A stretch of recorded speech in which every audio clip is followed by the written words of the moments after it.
Hi, and welcome to Sequential Artifacts, a series about comic book history and culture, profiling comics from my personal collection.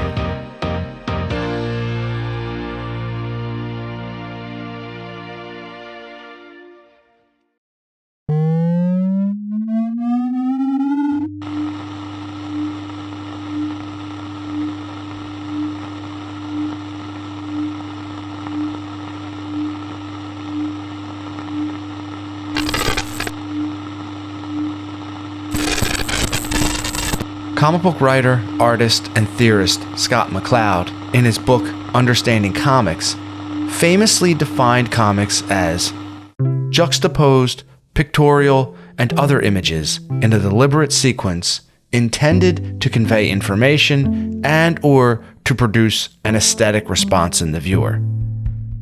Comic books have a language by which we understand, experience, and talk about them. The title of this YouTube series refers to a big part of that language, sequential art, or, as McCloud calls it, juxtaposed images. The comic book panel and the space between those panels, the gutter, are essential parts of what a comic book is. Film too has its own language. As I've mentioned in episode 4, Point of View, the most essential part of that language is the frame, mise en scène. Like comics, film also is dependent upon juxtaposed images. However, in comics, those images are static, or still, and film is dependent upon those images moving at 24 frames per second. In the spirit of the language of comics, from here forward, I'm going to produce this video using, as best I can, only the language of comics, word and image.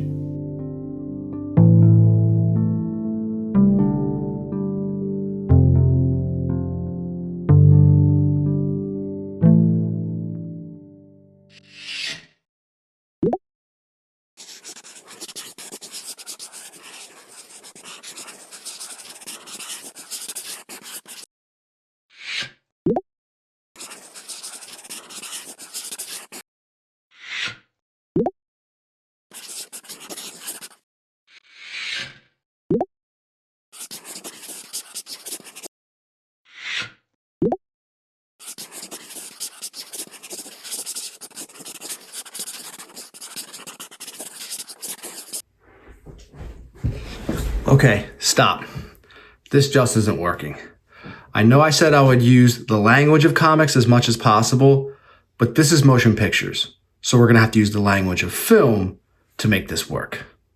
Okay, let's pick it back up. The first instance of the word graphic novel in print is in the November 1964 issue of the fanzine Kappa Alpha in a featured section, Wonderworld, written by the legendary Richard Kyle. In his essay, Kyle traces the attempts at honing in on a way to describe serious, mature comic book storytelling.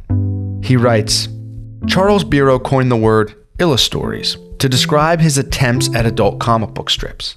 EC coined pictofiction for a somewhat similar effort. But I believe there is a good word already in the dictionary which does a far better job than either of these. My Merriam-Webster defines graphic as of or pertaining to the arts of painting, engraving, and any other arts which pertain to the expression of ideas by means of lines, marks, or characters impressed on a surface. And so, in future issues of Wonderworld, when you find me using the terms graphic story and graphic novel to describe the artistically serious comic book strip, you'll know what I mean. I may even use it on some that aren't so serious. Curiously, it wasn't until 7 years later that the term graphic novel was put to use in print on the cover of Sinister House of Secret Love No. 2, wherein the issue is described as a graphic novel of gothic terror.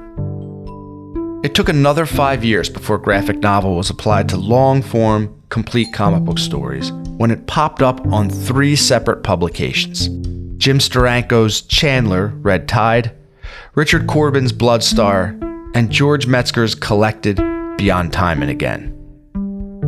In Joe Gorez's April 1976 introduction to Fiction Illustrated Volume 3, Chandler, Red Tide, he writes, The Private Eye expresses something so lasting in the American psyche that he has dominated our popular fictions for half a century. And now he is reborn yet again in that new, uniquely American art form, the graphic novel. The graphic novel is much more than a comic book. It is a singular blend of words and pictures that makes you, the reader, participate in the action of creation, as nothing else has done since the early days of radio drama. You must see the action between the panels in your imagination. In both Bloodstar and Beyond Time and Again, graphic novel is used as a classification for the books in either their description or title. On the dust jacket for Bloodstar, the description begins, "Bloodstar is a new, revolutionary concept, a graphic novel, which combines all the imagination and visual power of comic strip art with the richness of the traditional novel." 2 years later, in 1978, Will Eisner's A Contract with God classifies itself as a graphic novel on the front cover of the Baronet Books' first trade paperback edition. Eisner's stature and popularity helps move the term into wider acceptance and visibility. In a 1979 interview in the Comics Journal, Marvel editor-in-chief Jim Shooter teases the idea of Marvel producing its own graphic novels. Marvel is planning on hitting the collector's market with books done specifically for distribution through specialty shops. Shooter envisions these books as being in the format of European albums, with cardboard covers, full-color, slick pages. In Shooter's words, classy packages. However, due to logistics and contract negotiations, the publication of a Marvel graphic novel was delayed until 1982. Of course, not to be left behind, DC introduced its own graphic novel line in 1983. In the 80s and 90s, I was a Marvelite, a friend of old Marvel, a true believer through and through. Make mine Marvel. I had no interest in what new ground DC was breaking. The Marvel graphic novel series was an exciting new platform to read longer, complete, gorgeously produced art all in one book. It was a chance for creator-owned stories and for Marvel to invent new characters or explore established ones in complex ways.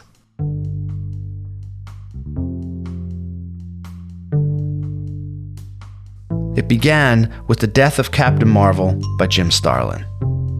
What an emotional story. And unlike other comic book deaths, Marvel's has largely remained, giving the graphic novel even more gravitas. For the Marvel graphic novel line, the company officially numbered the comics only up to number 20, ending with Greenberg the Vampire.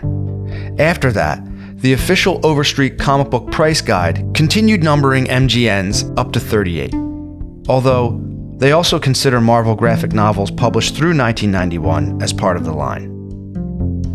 Of course, Marvel, along with every other comic book publisher, continues to publish graphic novels. They are a major category in any bookstore these days, but the original Marvel graphic line stands on its own. Here are my top 10 Marvel graphic novels in the original line and format. These are in order of publication, not ranking. I've already mentioned the death of Captain Marvel. What makes this so emotional is that arguably one of the most powerful superheroes in the Marvel universe dies from one of the most insidious diseases that impacts humanity: cancer. There is no magic, no science, no superpower that can save him. He and his fellow superheroes come to terms with this as they gather around his deathbed. The New Mutants graphic novel gets back to X-Men basics by introducing a new team. The graphic novel kicks off one of my favorite ongoing series. And the New Mutants series contains one of my favorite comic book stories of all time, the Demon Bear Saga. Continuing with the X-Men, the fifth graphic novel in the line is the critically acclaimed and perhaps most significant X-Men story, God Loves, Man Kills. It features the antagonist, William Stryker, a televangelist who leads a crusade against the ungodly X-Men as he seeks to eradicate them. We can consistently hold this book up as a mirror on society, particularly right now.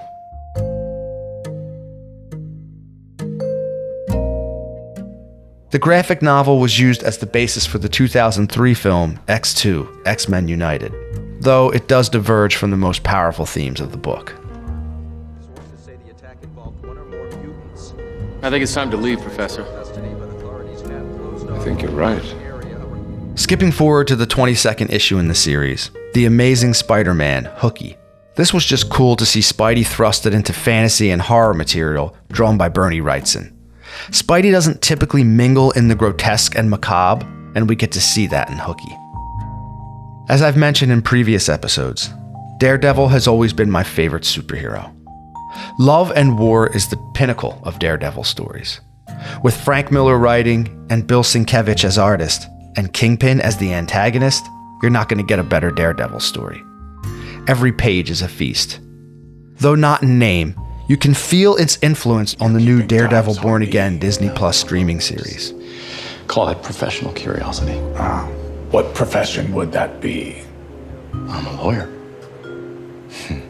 Number 29 in the series, The Incredible Hulk and The Thing, The Big Change, is a very new acquisition, and I have Mark over on 4Color Commentary to thank for that.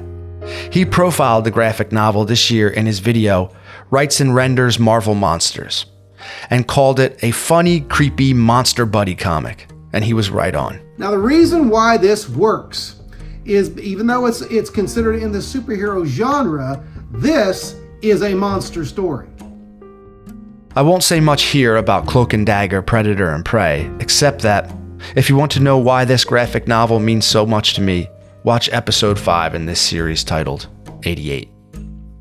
The Inhumans is the first unofficially numbered Marvel graphic novel with number 39.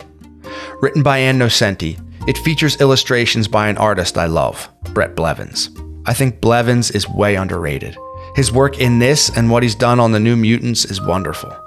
I also think the Inhumans are an underrated and underused group in Marvel.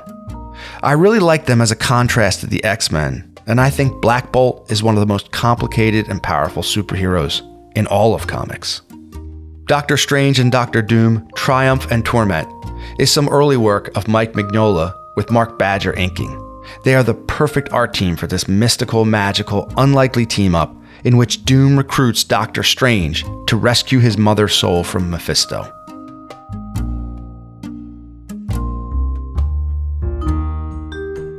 Lastly is the only hardback Marvel graphic novel I currently own. At number 50, Wolverine, Nick Fury, The Scorpio Connection is a gorgeous book written by Archie Goodwin and illustrated by Howard Chaykin. It's the first part of what would become known as the Wolverine, Nick Fury trilogy. These two grizzled characters make for a perfect team-up, and how they connect brings the best of the spy, intrigue, and adventure genres together. That brings things to a close, which also brings to mind what McCloud says about closure and understanding comics. He says, "See that space between the panels? That's what comics aficionados have named the gutter.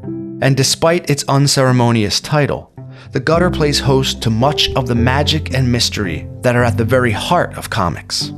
Here in the limbo of the gutter, human imagination takes two separate images and transforms them into a single idea. Comics panels fracture both time and space, offering a jagged, staccato rhythm of unconnected moments. But closure allows us to connect these moments and mentally construct a continuous, unified reality. If visual iconography is the vocabulary of comics, closure is its grammar. And since our definition of comics hinges on the arrangement of elements, then, in a very real sense, comics is closure."